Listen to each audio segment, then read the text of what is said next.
గాధేయాదులు గంగను దాటిరి, దక్షిణ దిశగా మెల్లగా సాగిరి.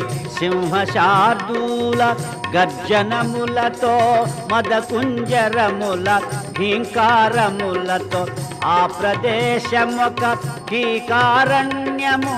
తానరాజందు నర సంచారము అదిగని రాముడు అడిగె కౌశికుని, నిర్జనమౌటకు హేతువేమిటని.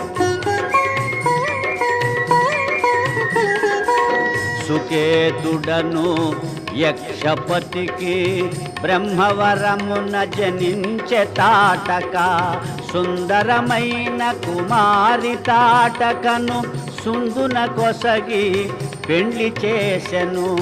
ఆ దంపతులకు మారీచుడను మహాబలుడవు